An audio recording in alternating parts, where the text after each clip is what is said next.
And so this is Christmas. I'm just kidding, I'm not gonna sing for you guys, that's crazy. I'm your host Gnome Chomsky, and today we're playing Black Ops 2.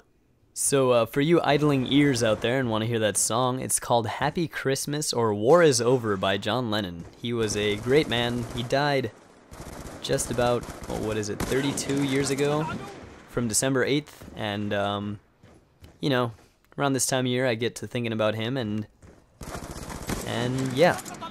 So Black Ops 2, oh my gosh, I can't believe I actually have this game right now because it's been on my mind for a long time, actually since it came out, and I finally get the chance to be a Christmas noob with this game and just sort of faff about and play games like I used to. This game is actually a lot less tryhard than the other games were, and for that I appreciate it because the guns are a lot more balanced and I get to enjoy the actual game more. It's really cool. So I'm going to talk about the pros and cons of the game that I have so far. And this is in no way a review of the game because first of all I haven't played the single player, and second of all I've had the game for, oh, I don't know, so 6 hours maybe? I don't know.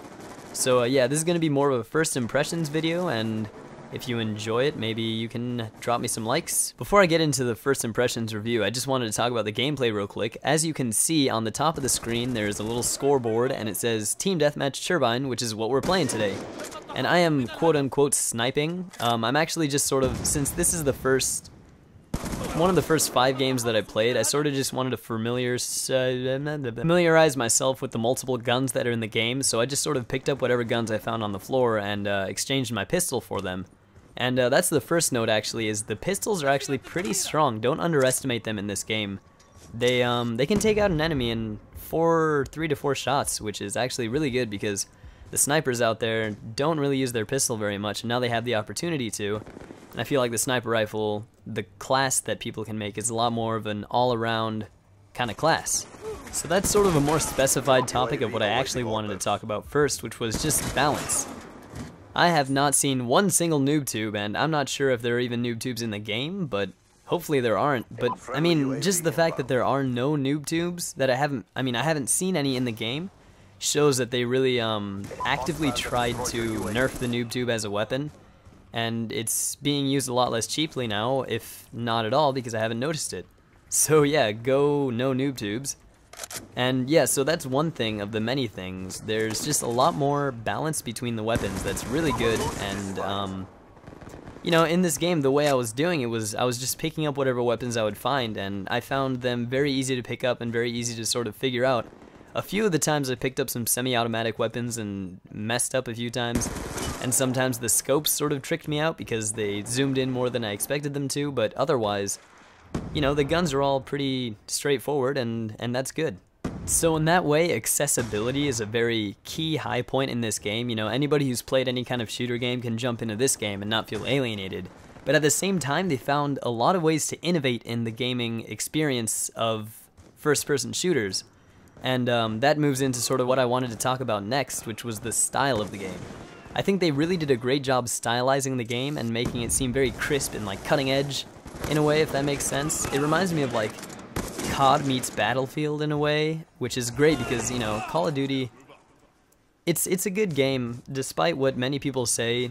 It is very rage-inducing, but it's still, you know, it was very innovating in the first-person shooter realm of video games, and you know, comparing a game to Call of Duty usually isn't much of a bad thing. There are just some unbalanced problems and stuff like that, but in this game there aren't, which is really good. And I know I'm really praising the game right now, but that's just because I'm having so much fun with it. Comparing it to when I got Modern Warfare 3 and was just completely miserable, like I wanted to find things to like about the game, but it was so hard. Oh yeah, but I'm done with that game and I never want to touch it ever again.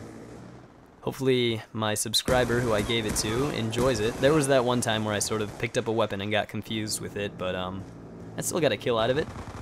So yeah, we have accessibility, we have stylization, and the last thing that I think is very important is map design.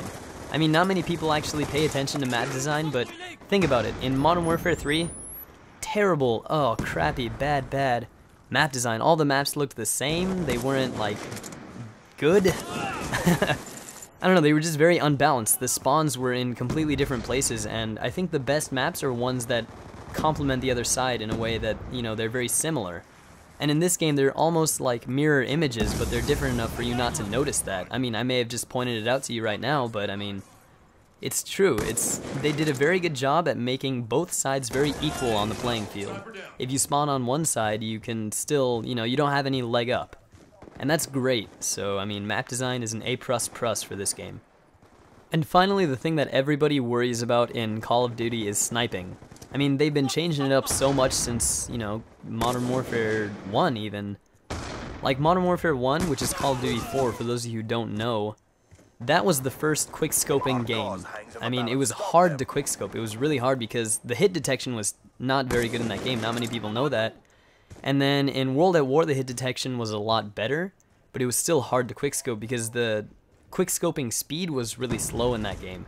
And then in Modern Warfare 2, that's when it really blasted off and all kinds of quickscopes happened, but you know, Black Ops, they tried nerfing it, and then Modern Warfare 3, they tried bringing it back.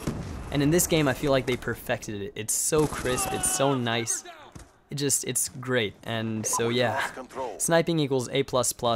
Overall first impressions score, I give this game 4 gnomes out of 5. And yeah, that's about it. So thank you guys very much for watching. Until next time, this is your host Gnome Chomsky signing off.